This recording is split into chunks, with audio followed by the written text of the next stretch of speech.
There, over 40 years, I learned everything I could about the farmsteading lifestyle from great mentors.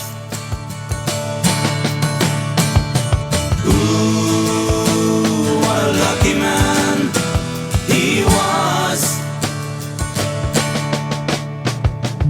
Oh, and by the way, I got my pony. I named him Captain.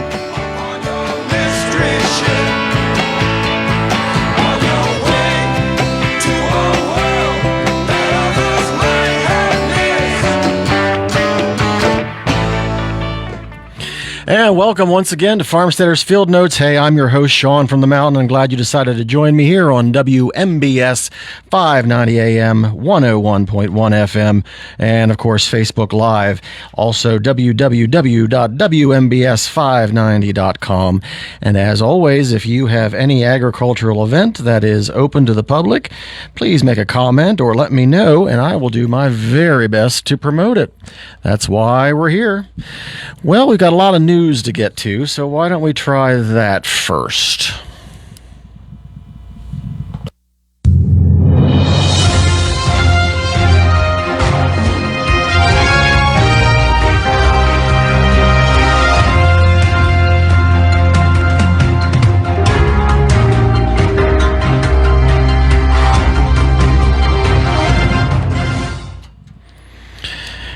Okay, and in the news, a PhD student discovers game-changing method to transform old plastic bags, an innovation that has the potential to deliver real change. New research shows that one of the world's biggest polluters, discarded single-use plastic, could be used to help create vital infrastructure around the world. An article from Edith Cowan University reported on a study published in Applied Sciences, which shows that plastic shopping bags and empty milk bottles could be integrated into pavement materials, helping to make roads stronger. Plastic waste has become a very concerning and dangerous problem all around the world. Study author Ali Gaudrati, a PhD student, said, per the Edith Cowan University article, recycling these plastics into pavement not only offers a practical solution to plastic pollution, but also enhances the strength and longevity of our roads. Anything that helps reduce plastic waste could be a massive step forward for the environment. More than 500 million tons of plastic are produced each year, with a vast majority of that being created with dirty fuels. Of all the plastic waste generated each year, less than 10% is recycled. Instead, much of it ends up in our landfills and waterways, so much so, in fact, that more than 170 trillion pieces of plastic are believed to be in the ocean. Not all plastics are suitable for roads, but the melting point of thermoplastics used in shopping bags and milk bottles is low enough that they would properly dissolve in the temperatures at which asphalt is typically mixed, without creating as many toxic byproducts. Side note, one of the good things about asphalt, either way, is that it is among the more recyclable materials in the world, with the Federal Highway Administration estimating a 99% recycling rate when highway asphalt is reclaimed during replacement work. Plastic bags are a bigger problem than you might first think. Each American uses an average of 365 plastic bags annually, and some studies estimate that 5 trillion plastic bags are used globally each year. Even as more states move to ban them, there are still enough of these plastic bags thrown out that any constructive use for discarded bags could make a huge difference. The process still needs to be tested on larger scale and in more real-world scenarios to determine its long-term viability, but the initial trials are promising enough to excite researchers about its future possibilities. What excites us is the dual benefit, helping the environment while creating resilient and sustainable, longer-lasting roads, study author Nahum Mashan said, per the Edith Cowan University article. It's an innovation that has the potential to deliver real change for both communities and the industry. Also in the news,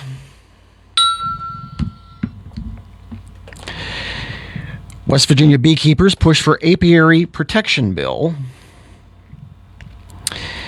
Morgantown, West Virginia. Several beekeepers across West Virginia have run into roadblocks when it comes to creating apiaries, including city or town districts requiring permits or completely banning them in their entirety. These regulations are actually illegal, as the West Virginia Apiary Act designates all authority over beehives to the West Virginia Department of Agriculture. To counter this, beekeepers throughout the state have banded together to create the Omnibus Bee Bill to help eliminate this issue and support the flourishing of bee colonies. Mike Lamp, president of the West Virginia Beekeepers Association, told 12 News of some of the instances that led to drafting the bill. Things like that happen all over the state. So if you live in an area where they say, you have to have a permit to keep bees or things like that, you could be paying whatever their fees are every single year, when in reality, you shouldn't have to do that. Or a local city should say, no, we don't want you to keep bees here, when they're not actually allowed to do that, Lamp said. In addition to enforcement of the West Virginia Apiary Act, the Omnibus Bee Bill would also help beekeepers prepare for the Triophilus mite, a parasite that can cause diseases to bee colonies, but has to be managed in a different way than the other parasites, like the Viora mite. The bill has also called for the funds from specialty pollinator license plants to go toward pollinators in the state of West Virginia, as according to Lamp, and the U.S. saw a 60% decrease in honeybee colonies last year. Honeybees are important to agriculture as a whole. If it weren't for honeybees, we wouldn't have agriculture the way that we do. So we need to protect honeybees here in West Virginia to make sure that we're preserving our agricultural heritage as a whole. Lamp is encouraging people to reach out to local legislators to help share the word and the importance of the bill. Also in the news, on the chopping block, PA Beef to PA Schools program at a standstill as it awaits funding fate. Irwin, Pennsylvania, the local beef belongs in local schools, according to Nicole Hockenberry, executive director of the Pennsylvania's Beef Council. That has been the mission of the nonprofit organization's PA Beef to PA Schools program, launched in 2022, that connects Pennsylvania beef producers with schools to source nutritious farm-raised beef. Last year, the program provided 120 school districts across the state with 133,000 pounds of beef. It's also been a benefit to farmers, giving them a steady market and fair price for their beef. The economic dollar is staying localized, according to Jen Logan, beef farmer at Logan Family Farms in Westmoreland County. It's helping support our farm and the companies and processors we pay to produce it, because we take the cattle to USDA-inspected facilities to get cut. The program, however, is in jeopardy of losing momentum as the proposal's state budget significantly cuts funding. The budget is also 3 months overdue, leaving the schools and producers involved waiting for what's next.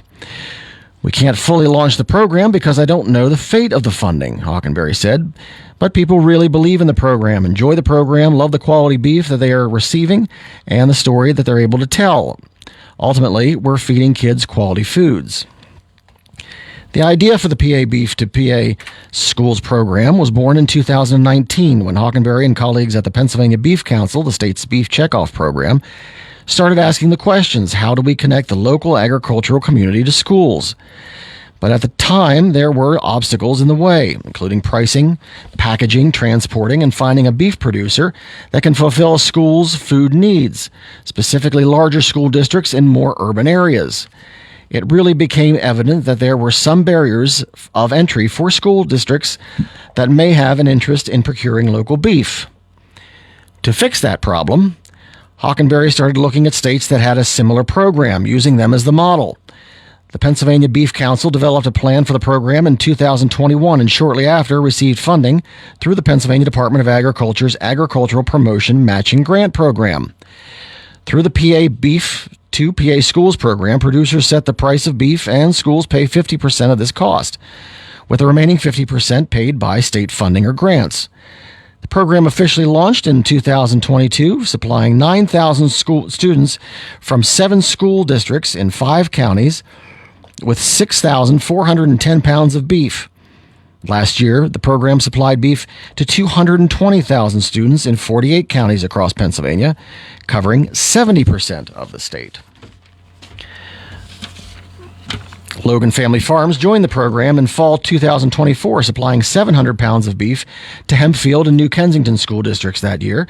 The program had helped support the Logan's 100-acre beef farm, which has been in Jen Logan's husband's family since 1894. But making money was never the focus, Logan said. We wanted to make it affordable for everyone, where we were able to make a little bit of money, but more so focus on just really being able to work with the community and providing them with a local product, she said. The program has also helped educate students on where their food comes from. It's a great way for the kids to understand that beef just doesn't arrive on a tractor trailer and fill the grocery stores. This program really helps educate the kids, Logan said. The stories that we heard from the school were just excited, as the kids were, anytime local beef was being provided for school lunch. Bobby Dunn of Dunn Road Premium Beef in Crawford County has continued to stay involved in the program for the same reasons, to support her local community. Dunn, who runs a 900-acre beef farm, started providing beef to Crawford County and Lawrence County schools in the fall of 2023. According to Dunn, rural areas in particular are reaping the benefits of locally sourced beef. We do have families that maybe struggle to go to the grocery stores and buy beef and buy good protein sources. So if we could be involved in any way that would maybe help those kids have access to a really healthy, high-protein source of meat through the schools on a semi-regular basis, it's a great way to be involved in the community. School districts involved in the program, like Uniontown Area School District, are seeing these benefits to the students firsthand. Uniontown Area School District started receiving 300 pounds of beef each month from the Happy Valley Meat Company in the spring. The beef is easier for cafeteria workers to work with and is more nutritious than what the school was getting before, said Chuck Brown, Food Service Director of Uniontown Area School District. The fresh farm ground beef is a lot less fatty and a lot better for the kids than some of the commercial ground beef that's out there, Brown said. Unfortunately, some school districts and farmers may not get to participate in the program anymore, with proposed cuts in the 2025 through 2026 Pennsylvania budget. Last year, the state budget included an additional $800,000 for the Agricultural Excellence Beef line item, which helped expand and fund the program after it did not receive funds from the Agricultural Promotion Matching Grant Program. The Pennsylvania Beef Council received $300,000 of this funding and in 1 year was able to grow the PA Beef to PA Schools program from serving 32 school districts to 120. But the proposed 2025-26 budget does not include this funding. And with no funding yet from the state budget this year, Hockenberry says some school districts and farmers may not be able to participate. The funding level will determine how many schools were able to do that cost share with, so ultimately that what's at stake right now, does the funding look like and how many schools can we help? Because there is still a large number of those school districts that simply cannot afford beef at normal retail. Already the program is at a standstill. Only a handful of school districts had continued to source local beef for the fall school year, with the hope that the funding will come before next semester. Meanwhile, Uniontown Area School District has had to go back to buying commercial ground beef, a lower quality beef compared to the Department of Agriculture or your local beef. We can't even get your USDA ground beef, Brown said, because there's not enough inventory for him to get beef delivered to his kids. Hockenberry says the program will happen one way, shape, or form, noting that she has applied for other grants, but they do not tally up to the same amount of funding. Although the future of the program is uncertain, many farmers and school districts remain committed to staying involved. Both Dunn and Logan, who were waiting for their school districts to receive funding to rejoin the PA Beef to PA Schools program, plan on participating again once funding is available. Brown is also making future plans. He hopes to work with Hockenberry to supply beef from farms closer to Uniontown and is spreading the word to other school districts. I've turned a couple of the neighboring school districts into the program, and they're going to sign up as soon as the budget is passed, said Brown. Also in the news, USDA to measure milk production. USDA's National Agricultural Statistics Service, NASS, is set to begin data collection efforts for the quarterly milk production survey. The information collected in this survey allows NASS to accurately measure and report conditions and trends in the U.S. and milk industry over the course of the year. This survey, conducted every January, April, July, and October, asks milk producers to provide the number of milk cows in the herd, number of cows milked, and total milk production for the first day of the month. NASS also collects information about milk consumed on the farm and the amount fed to calves. The dairy industry relies on the milk production reports to make decisions about the marketing of milk. And NASS Livestock Branch Chief Travis Averill, by participating in the survey, milk producers can ensure that NASS provides timely, accurate, and useful data that all sectors of the U.S. milk industry use can make sound business decisions, he said.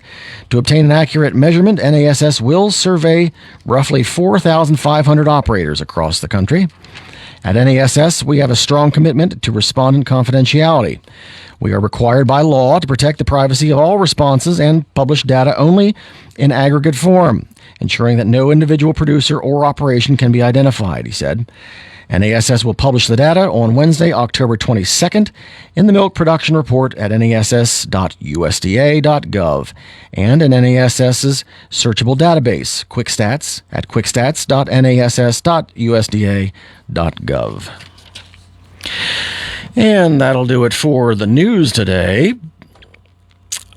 However, we are running out of, unfortunately, our farmers' markets. I hope you managed to catch all that you could when it came time for it. But let's talk about what's left. I got beans, greens, potatoes, tomatoes, lamb, rams, hogs, dogs, chicken, turkeys, rabbits, you name it! Lord! I got beans, greens, potatoes, tomatoes, lamb, rams, hogs, dogs, beans, greens, potatoes, tomatoes, chicken, turkeys, rabbits, you name it! Beans, greens, potatoes, tomatoes, lamb, rams, hogs, dogs, beans, greens, potatoes, tomatoes. I tell you, I'm going to miss that now that we're going to be out of the farmers market season. But anyway, only a few farmers markets still around. So if possible, do your best to visit them. Or if you're just driving around enjoying some of the beautiful scenery that goes on with the fall, maybe you can go past one of these, stop and do your best to help them out a little bit. Again, it's going to be the end of the season. They're not going to see another paycheck until the end of the growing season next year. Anyway, in Bedford, PA, every Saturday, the Lambertville Methodist Church, now to the end of October, from 9 to 1 p.m. In Frostburg, Maryland, Frostburg City Place, from now until the end of October, from 9:30 to 1 o'clock. Collinsville Farmers Market, Thursdays at the East Side Fire Station, 5 to 8 p.m., 100 North Arch Street. But make sure you double check on their website to make sure that they're still going on. Mountain Fresh Farmers Market, Oakland, Maryland, running from now to the end of October, Wednesdays and Saturdays, South 1st Street, Town Park Lane, 10 to 1 p.m. We just lost our Somerset one, unfortunately. But we still have the Barber County Fairgrounds Farmers Market at the Barber County Fairgrounds in West Virginia every Friday, 4 to 7 p.m.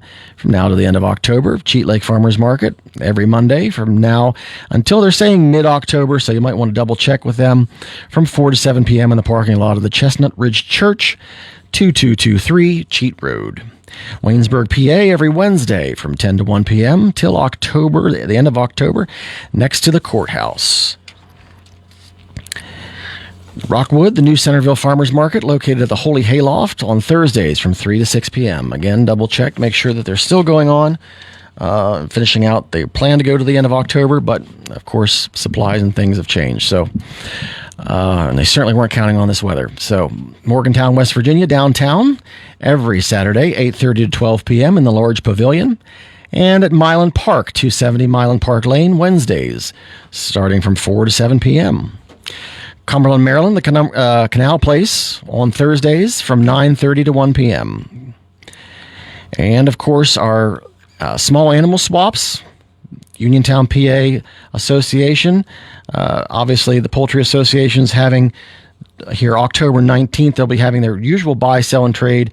But the day before they do that, they're going to have their fall show, which is always kind of exciting. It's if you have time, be sure to go out and check it out, because we haven't been able to get a lot of support for the poultry this year. Again, avian influenza always manages to shut everything down, so we didn't get to see them at the fairs as much as we would have liked to.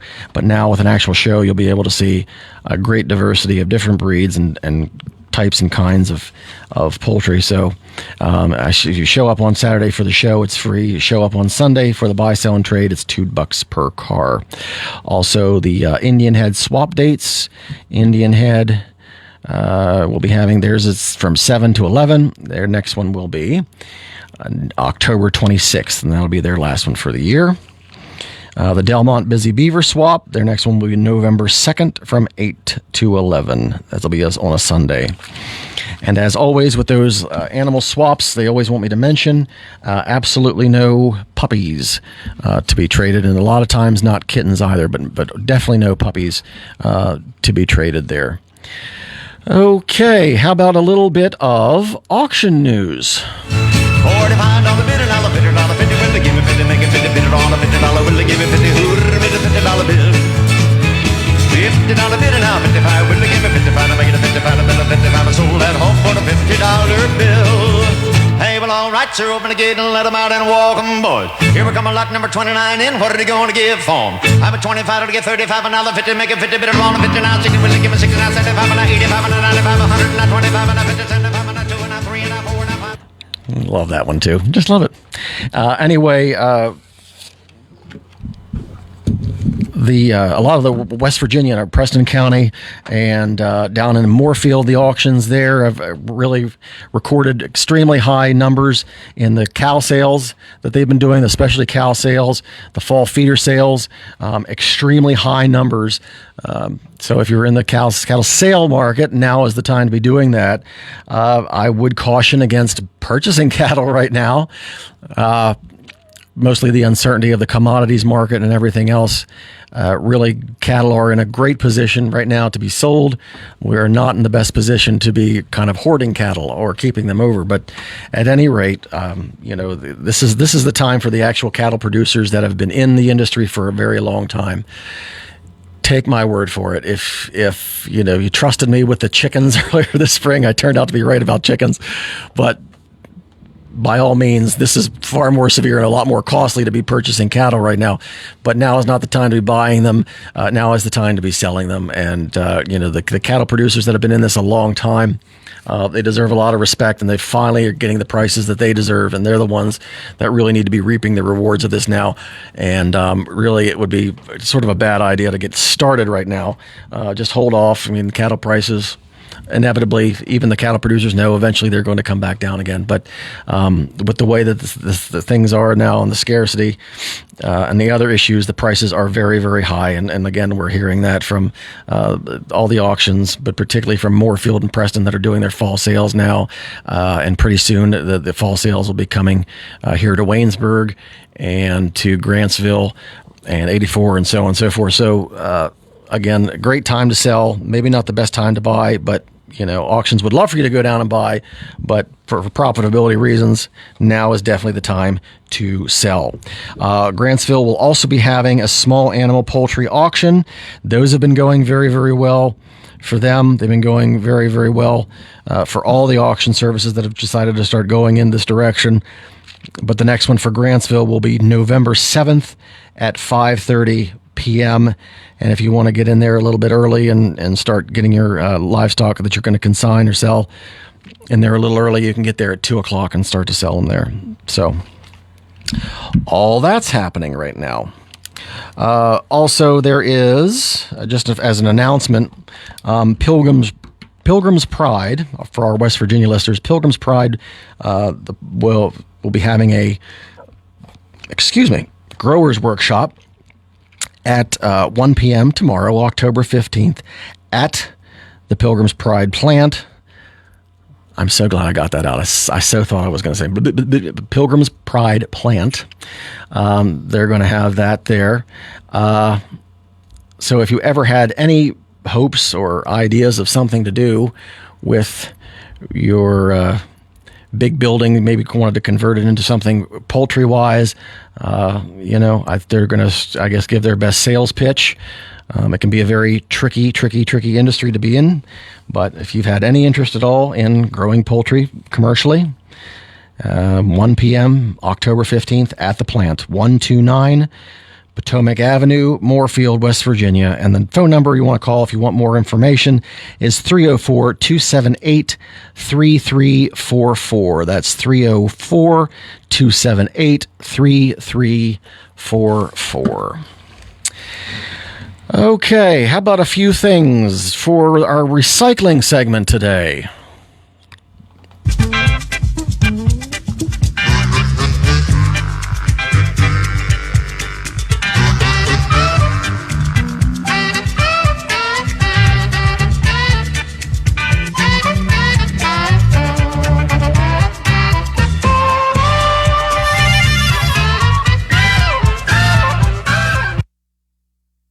Anywho,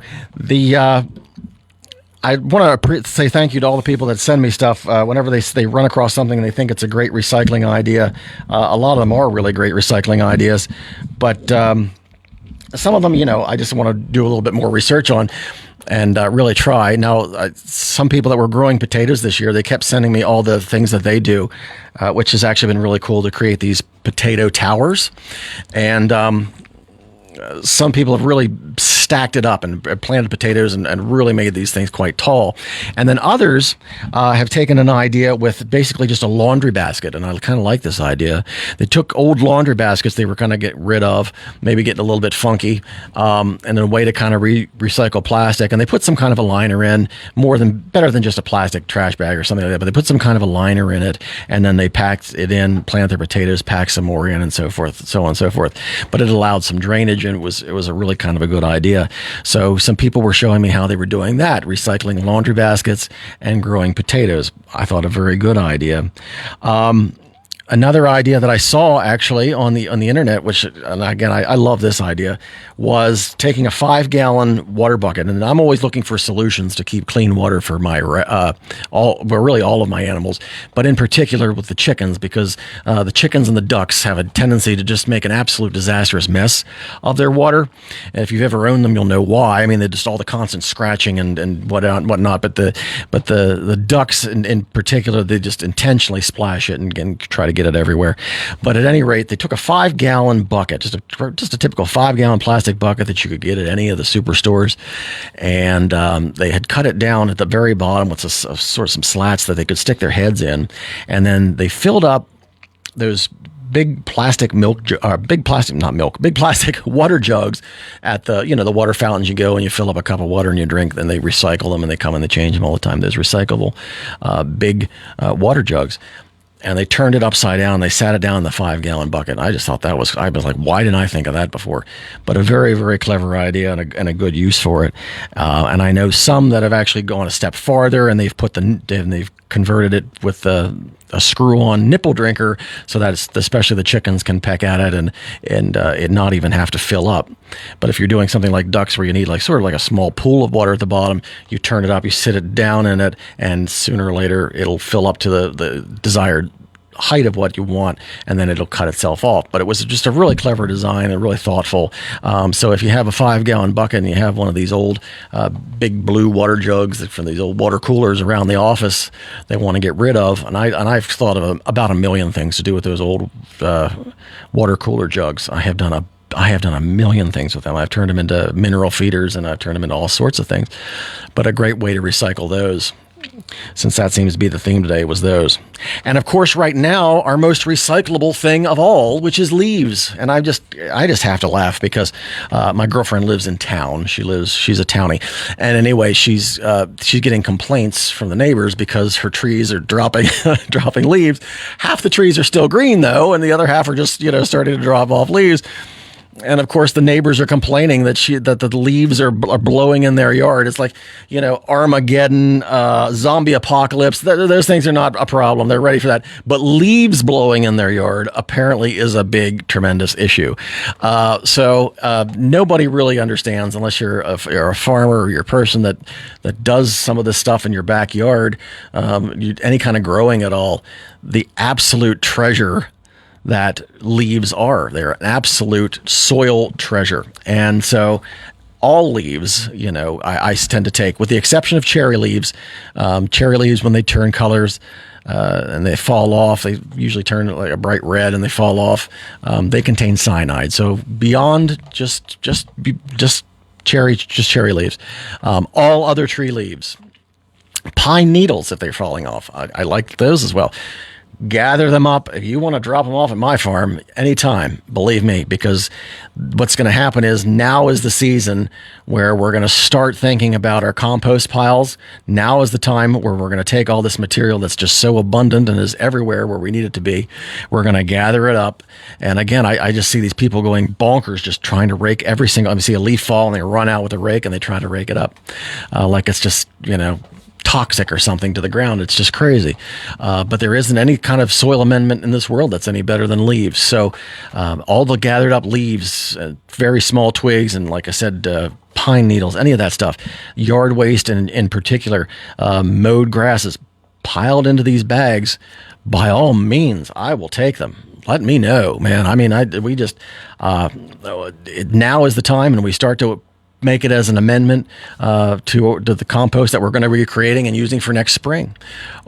So right now, what you don't want to do, and I'll just sort of give you an FYI now, if this is going to be your first time using compost in your garden, you can see a lot of things on the internet that can give you a lot of information on how to set up the bins.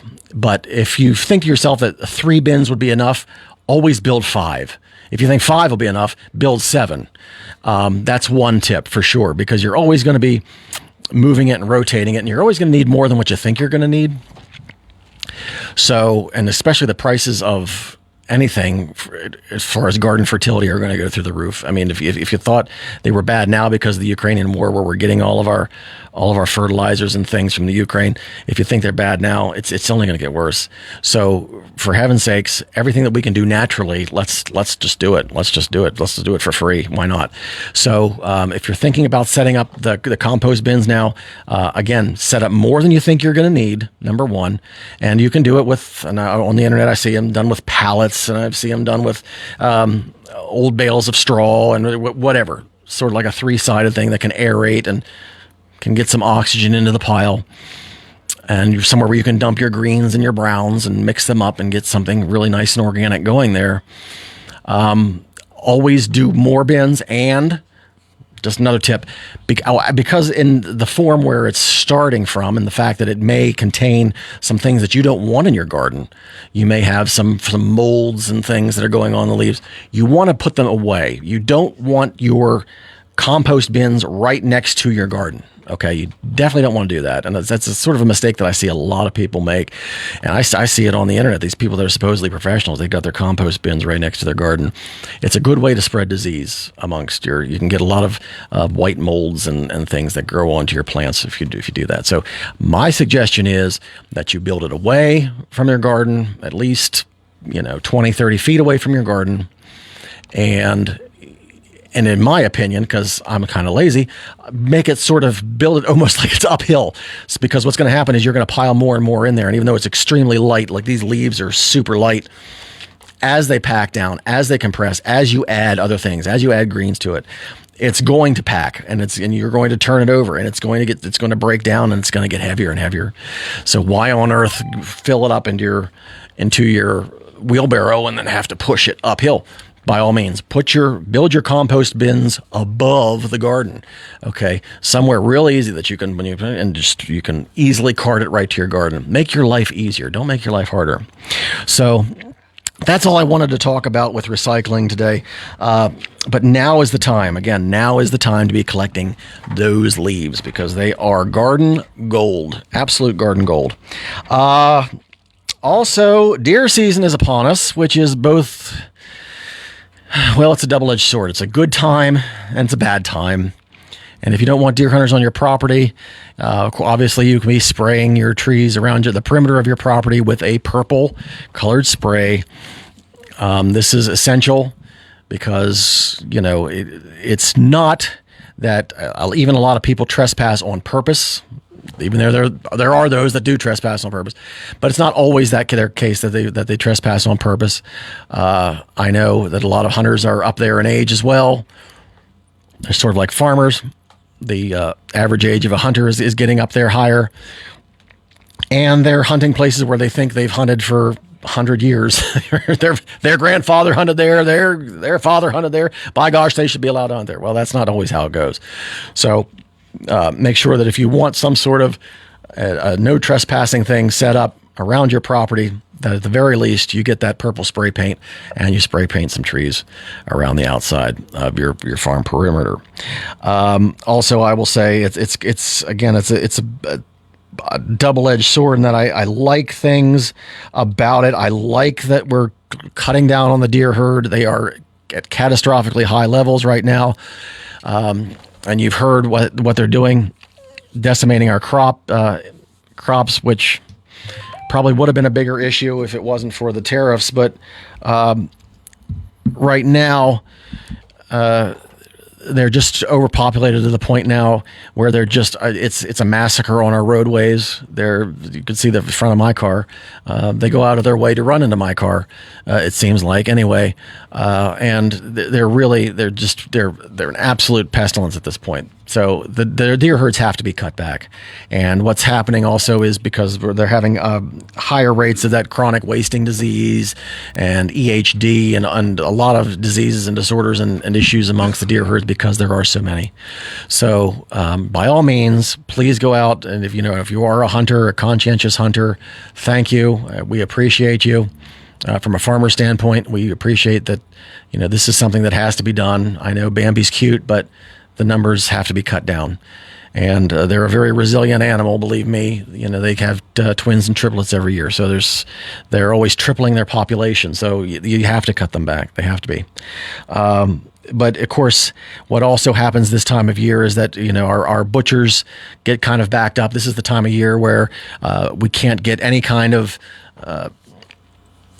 farm slaughtering to go to proceed because they're going to basically shut down the functions of butchering pigs, cows, and sheep. They're going to completely convert over to the deer at this time of year. So that's a little bit of a frustration for the farmer, but we're smart enough and we've learned enough that when we're booking dates and times that we take this into consideration this time of year. So if you're a new farmer, and you're planning on getting into this just a little FYI, make sure that you understand that our butchers will be extremely busy this time of year with deer.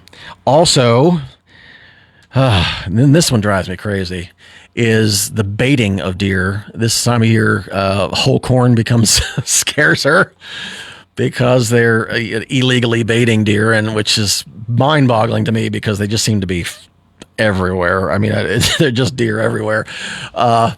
So the fact that they have to go to the trouble of baiting them kind of annoys me, and so when I go to buy some corn for my pigs or something like that, and it's not readily available to me, it's a bit of an aggravation. So you might want to think of that a little bit ahead of time now. If you want to stock up a little bit on corn if you need it, go ahead and do it. And certainly all of my friends who work in the medical industry, in the emergency fields, I just want to say God bless you for treating all those idiots that fall out of tree stands this time of year. Because there's always an increased number. I mean, it's not really funny because some unfortunately have died from doing this. I have a very good friend who really messed up his leg and his arm and his back because he fell out of a tree stand. But, for heaven's sakes, be careful. But again, thank you to our medical